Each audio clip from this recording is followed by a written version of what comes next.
Kemudian berikutnya adalah utang usaha. Sama seperti piutang, di sini kita misalnya punya hutang terhadap kebun kopi, kemudian utang PB1 belum bayar pajak misalnya ya. Ini berarti utang usaha, ini masuk utang pajak.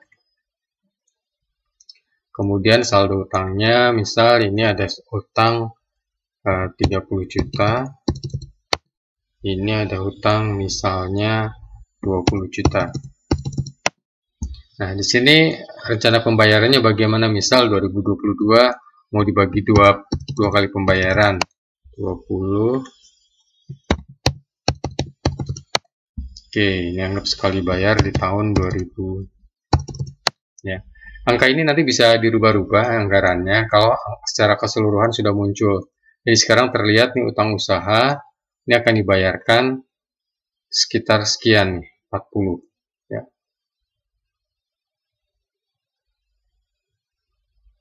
Oke, kemudian utang bank. Nah, ini kalau misalnya ada utang bank. Ini kita bisa masukkan di sini. Misal ada utang BCA, kemudian utang BRI. Ini masukkan di hutang bank 1, hutang bank 2.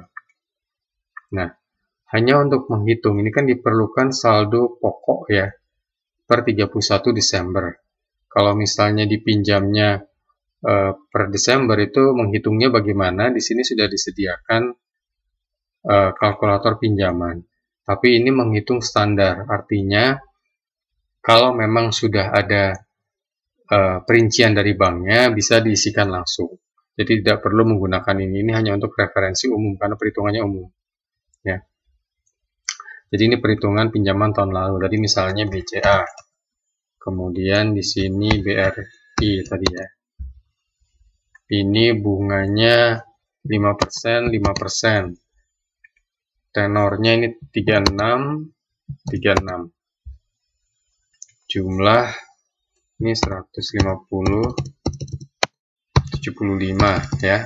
Contoh bulan penerimaan. Nah, di sini diisi dulu, misalnya mulai pinjamnya adalah tahun 2019, di sini diisinya 1 Januari 2019.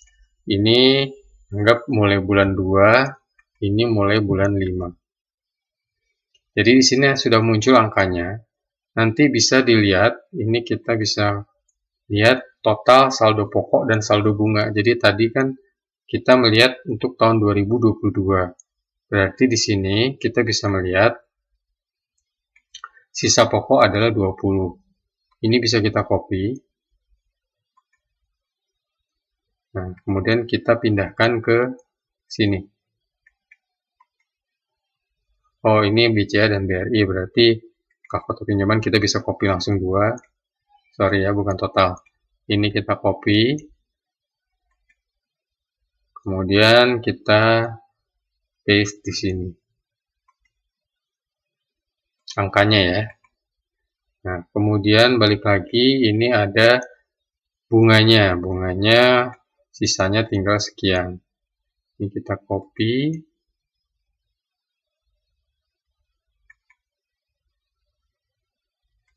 Oke. Kita kemudian pembayarannya. Pembayarannya ini kita akan lihat di sama, di sini kita bisa lihat. Ini kan tadi saldo pokoknya.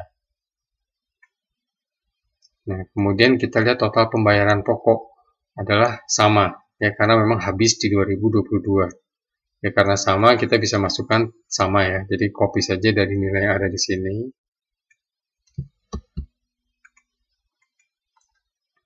Ini kita paste. Oke, sudah dapat 2022. Kemudian misalnya ya, ini ada utang baru nih. Ya, utang baru misalnya BPR. Ini misalnya mau mengajukan utang baru. Nah, pokoknya 100 juta. Nah, bunganya berapa gitu ya. Nah, ini kita bisa masukkan lagi ke sini. Ya, kita masukkan ke yang bagian bawah.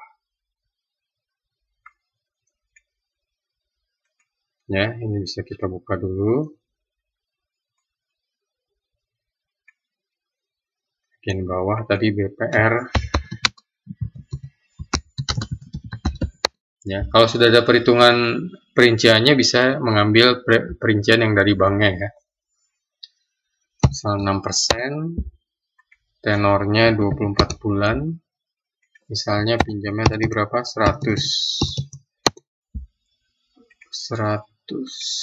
Oke, bulan penerimaannya anggap bulan 4.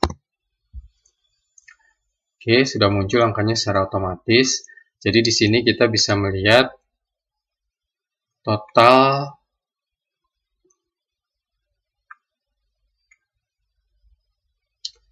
ini total bunga, bisa kita copy ya. Ini total bunga hingga akhir ya.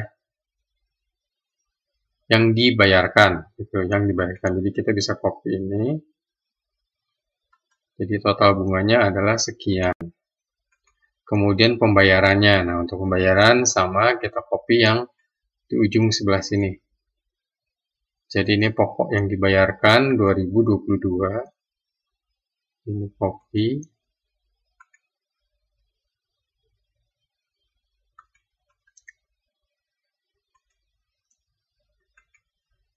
Kemudian bunganya 2022.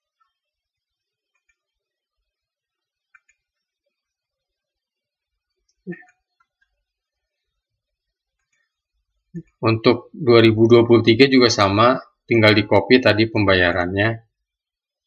Ya, 2023 dulu pembayaran untuk pokok dan bunganya. Ya, jadi di sini kalau kita kembali lagi ke depan, akan terlihat utang bank ada sisa sekian pokoknya, kemudian penerimaannya dan pengeluaran kasnya. Ya, utang bank. Ini untuk nilai pokoknya saja karena bunganya dihitungnya di beban nanti. Ya, hanya saja belum muncul karena harus dimasukkan juga manual. Ya, tidak otomatis.